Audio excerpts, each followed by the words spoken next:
এই হাবিবুলাস কত রানে অল আউট হবে? 100 না 150? চাও তো এখনই ম্যাচটা আমাদের ছেড়ে দিতে পারো, আমাদের সময়টা বাঁচবে। না, কখনোই না। গোটা বাংলাদেশ আজ আমাদের দিকে তাকিয়ে আছে। এই মাঠ ছেড়ে আমরা কোথাও যাব না।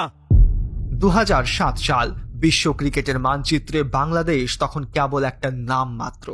বড় দলগুলো যখন বাংলাদেশের সাথে খেলতে নামতো, তারা ভাবতো এটা স্রেফ একটা প্র্যাকটিস ম্যাচ।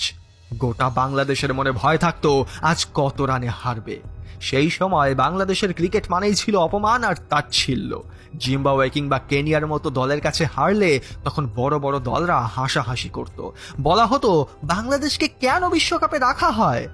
2007 সালের 7ই এপ্রিল ওয়ার্ল্ড কাপে বাংলাদেশ যখন সাউথ আফ্রিকার বিপক্ষে মাঠে নামলো, তখন সবাই ভেবেছিল বাংলাদেশ হয়তো 100 রানে অল আউট হয়ে যাবে।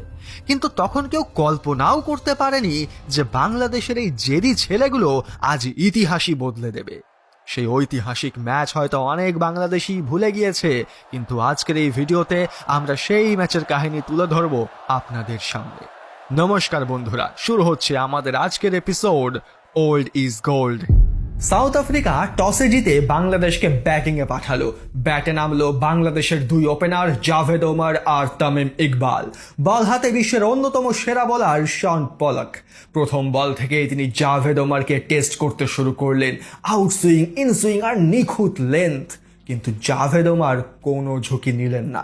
প্রথম ওভারটি হলো মেইডেন।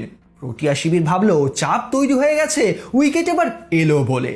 কিন্তু দ্বিতীয় ওভারেই খেলা বদলে দিলেন 19 বছর বয়সী এক তরুণ তামিম ইকবাল। এন্টিনির প্রথম বলে দুর্দান্ত এক কভার ড্রাইভে 4 মারলেন তিনি। কিন্তু হঠাৎই এক দুর্ঘটনা ঘটল। ওভারের শেষ বলে তামিম ড্রাইভ করতে গিয়ে ক্যাচ তুলে দিলেন সেকেন্ড স্লিপে জাস্টিন কেম্পের হাতে। কিন্তু অবিশ্বাস্যভাবে তিনি ক্যাচটা ফেলে দিলেন।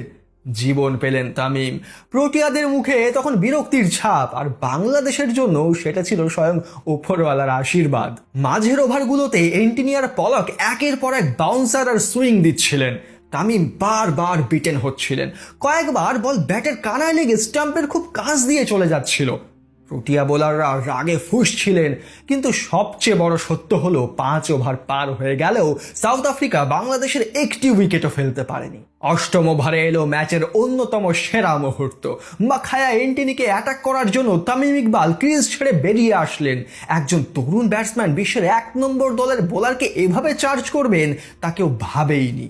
পয়েন্টের ওপর দিয়ে 4। তামিমের এই কনফিডেন্স স্পষ্টভাবে একটা জিনিসের ইঙ্গিত দিচ্ছিল, সেটা হলো বাংলাদেশ আজ বড় কিছু করতে চলেছে।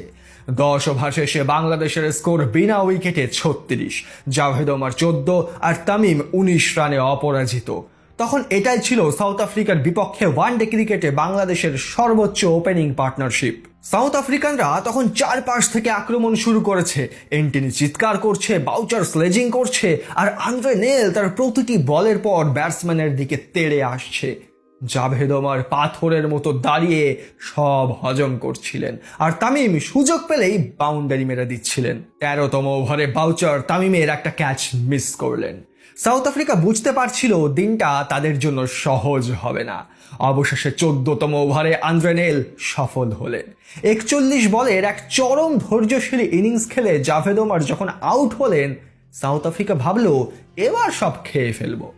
ক্রিজে আসলেন অধিনায়ক হাবিবুল বাশার, কিন্তু নেমেই তিনি পড়লেন আন্দ্রে নেলের এক ভয়ানক স্নোটার বাউন্সারের মুখে।